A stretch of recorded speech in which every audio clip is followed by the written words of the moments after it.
Hi everyone, welcome. I'm down here in my wormery preparing to check in on these 172-day-old African nightcrawler worm bins.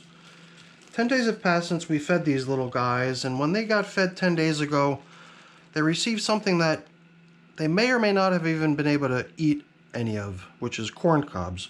I threw some coffee and worm chow in there too, but you would have to guess that after 10 days, that coffee and worm chow has probably been depleted, and whether or not they're able to really make a lot of use yet out of those corn cobs I gave them at that time. I mean, if you've got worm bins of your own, then you'll know that corn cobs take a tremendous amount of time to break down in the worm bin. It is true that I've seen a couple occasions where the worm bins have actually done away with the corn cob super quick. And I really can't tell you what it is about that one instance that caused the worms to eat that corn cob really quick. I don't know if there was something special about that corn. I mean, that's my only real guess, is that there was just something about that corn that the worms really liked and they just went to town on it. But in every other case over the years, every time I've ever fed corn cob, it's always taken quite a bit of time. I was a little bit worried about this other piece of plastic. I managed to get the couple of worms off the other one, but here I've still got a couple that are still up on the plastic. But you know what? I'm just going to fold this thing over so that they don't sense the dry air encroaching and start to panic and run. Hopefully they'll stay put. I was just thinking that we should probably also set these top covering newspapers aside. I wasn't sure what to expect. For the longest time we were covering up only with these pieces of newspaper, and it was during the last check-in 10 days ago that we decided that perhaps it would be in the interest of the systems to not allow for any further drying. Usually when I switch to paper-only coverings and eliminate the plastic coverings, I'm trying to just not allow the systems to hang on to their moisture any longer and perhaps get a little bit drier.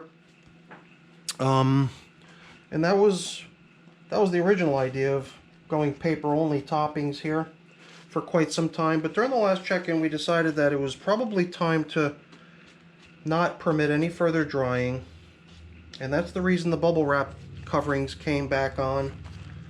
I mean, in all my systems, when I first start them, they usually begin with some sort of a plastic covering to help protect the system, since at that point they're almost all bedding and pretty much incapable of hanging on to their moisture content on their own. But after a while, it starts to seem like the systems are able to... Oh my goodness. Something is going on here.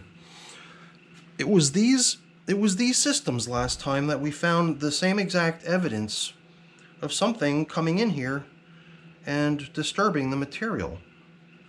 At least, that's the way I remember it. I'm pretty sure it was these systems, that something had come in here and burrowed through and must be hunting my worms. Little bugger.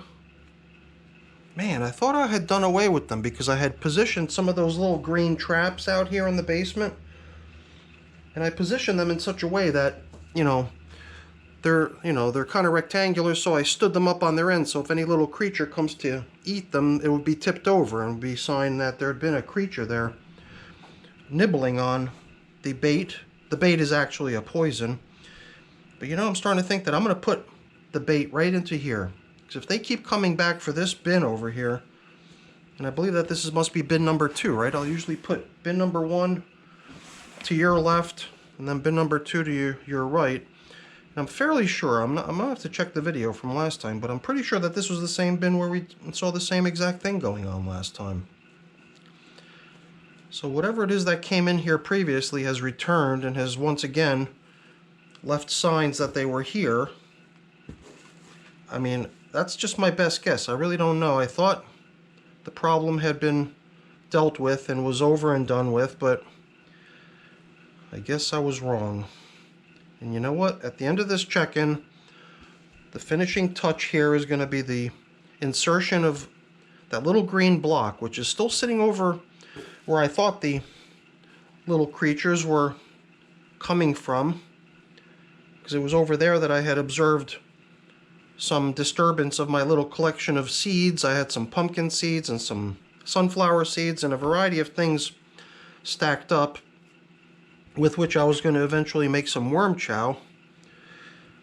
And it was over there that I positioned that bait, thinking that that was the play. And I did actually see the thing tipped over twice, and I had to stand it back up, but it's been standing up right now for a couple weeks, leading me to believe that there was no longer a situation here. So, whatever. I'm a little distracted. I just don't want to forget that when we're done here, I'm definitely going to set up bin number 2 over here with countermeasures. So, I left this system with some nice leaf topping last time we were here. This is what I was expecting to see in both bins, not what we saw there. So I've come back in here again with my collection of leaves, and I thought we would do the same thing again. And since today's feeding is a little bit on the light side, today I only bought down a couple days worth of coffee for them. I thought that we would once again go pretty heavy on bedding. These are African night crawlers, and from their point of view, bedding is usually just as good as kitchen scraps. So I think it's fair to say that they're going to appreciate getting a feeding that consists largely of bedding, and not going to feel like they're being shortchanged on not getting kitchen scraps or not getting a variety of frozen leafy greens and stuff for their feeding today. So I think today we're going to attempt to build up the system a little further once again. You know, a couple more weeks and these systems are going to reach 200 days of age, and it's true that I've had many systems go well beyond that.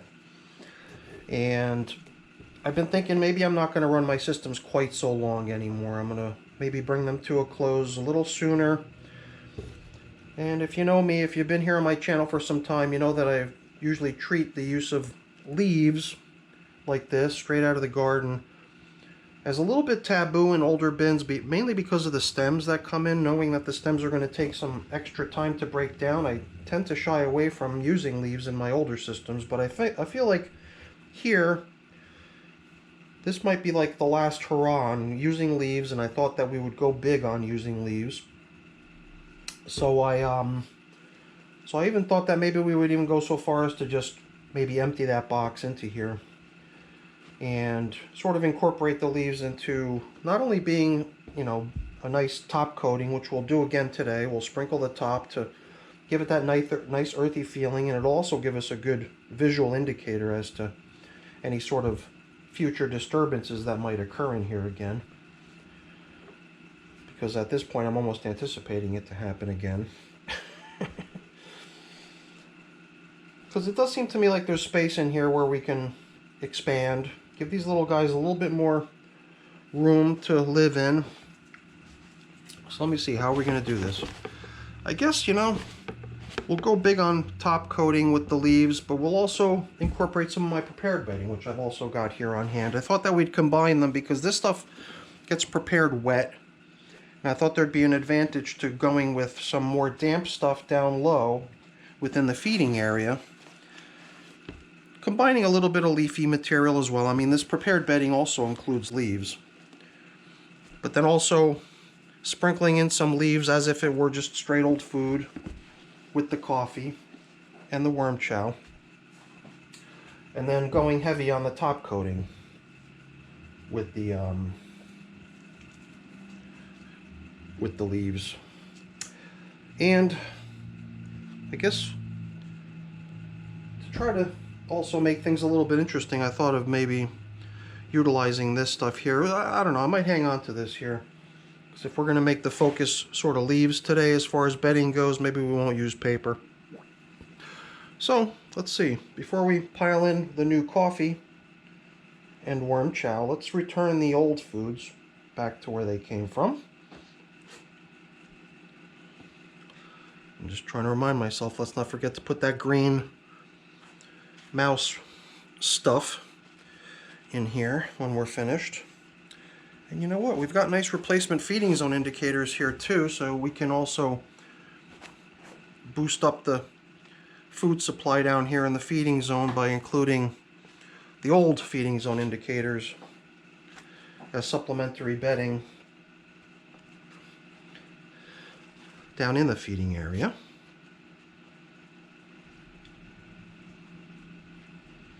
Like so. And I also set a couple things over here, a couple powdery substances. One of them is the grit that you normally include with your feedings to help the worms break down the foods that they're eating. And sometimes it's pretty amazing to see how the worms come up for the grit. They just go nuts for this stuff. And then a very similar looking stuff is my worm chow. A lot of times I will have mixed the worm chow right into the coffee to try to make the coffee not so boring, but here I just figured we'll sprinkle it onto this coffee filter, which will almost certainly ensure that the coffee filter will get gobbled up by the worms. 1, 2, 3. So the last thing to go in is going to be the leaves. In this case, kind of going in as almost more of a food rather than a bedding.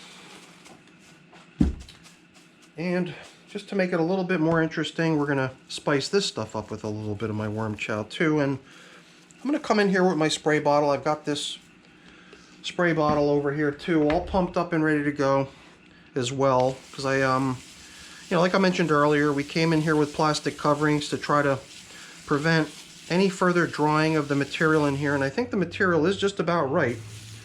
So I'd hate to see the stuff get any drier than it is right now. And that's the reason the plastic coverings are going back on, but in order to compensate for this dry leafy material, I thought it might be a good idea to spray some stuff down here. You know, I still got to be handling this material here, so why rinse my glove? It's just going to get soiled again, right? So it's at this point we'll normally just try to get things covered up here. Look at those beautiful castings. Kind of surprising, you know, because you come in and everything looks so light from the leaves sprinkled out across the top that you kind of forget the actual appearance of the castings. So now as we're sort of blending in all the bedding materials that had been out on the top surface and actually unearthing some of the castings only, stuff looks so nice. Here it seems like we've got a little bit more bedding material floating around in this system, for whatever reason, but that's fine. Even though they're the same age and they've been managed identically over their whole lifespans, and they probably even have a very similar, if not almost exact population size, sometimes one bin or the other will have a little bit of a deviation. Like perhaps a bin will get mice visitors. And I tell you, I don't like seeing that. I'm really hoping that I'm able to figure out what's going on with that. So I'll be definitely placing out a little bit of a treat for that mouse, so that if they come back, hopefully they'll nibble on it, and then that'll be the last of that visitation coming into here. So here we go. We've now just sort of brought up a little bit more of this bedding type material out onto the top surface, but we're also going to sprinkle out what's remaining in this box as a nice top covering into both systems. I'm just going to exclude this little branch over here and this one as well. The branches sometimes get sucked up by my leaf blower / vacuum when I'm collecting the leaves, but branches in the worm bin just don't seem to go anywhere, so when I spot them I typically remove them. Alright, things are looking really nice in these systems. The material all feels so good from a moisture perspective, and it's also nice and crumbly too. It's always that sort of perfect balance when it's got the nice dampness, but it's not so damp that it gets muddy or clumpy. It's just right as far as I'm concerned. So we can come back on with the top covering newspapers just the way we found them. I guess perhaps we've built such a nice cozy environment for them down low that they're not feeling compelled to come up high and nibble on these top covering newspapers. Or maybe these top newspapers are still just a little bit too, I don't know what's the right word, perhaps sterile is the right word, because they've not been in the bin very long, just 10 days. And perhaps before the worms can actually dig into them and enjoy them as a additional food source, and before they begin nibbling on them, perhaps we just need to see a little bit more infiltration of microbial activity on these things. And then it's probably just a matter of time before the worms begin nibbling away on the top coating newspapers as well. I mean, they're coming up for the moisture, they're all over the bubble wrap, and then it's usually not surprising to see them also nibbling on the top covering paper. So, one more thing.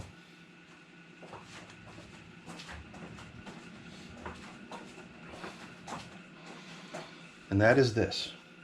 So you can already see it's been nibbled on quite a bit in the corner. I've already seen signs of it being nibbled on by being tipped over a couple times, and I was really starting to feel like perhaps that was the end of the story, but the evidence inside this bin is clear. We're not really done doing away with our invader yet, so hopefully this will help. So, keeping my fingers crossed. Let me know what you think. I'm definitely curious to hear some people's feedback on doing this. From what I understand, I watched a video where these environmentalists were trying to, they were dealing with just invasive rats on an island where rats were not a native species. They were wiping out the local fauna, so they put these sort of things out here, and the lady did describe how these things are pretty much harmless to humans, so touching it, even eating a bunch of it, wouldn't be any harm to us. It's really deadly only to the mice, so I don't think it's something to worry about from the perspective of the worms either. Alright everyone, that's it for the video. Hopefully you enjoyed it. If you did, as always, please don't forget to leave me a quick thumbs up before you go. That's always really appreciated. And if you haven't done so already, please also consider subscribing to the channel. That's very much appreciated as well. Thanks for watching everyone. Have a great day. Bye now.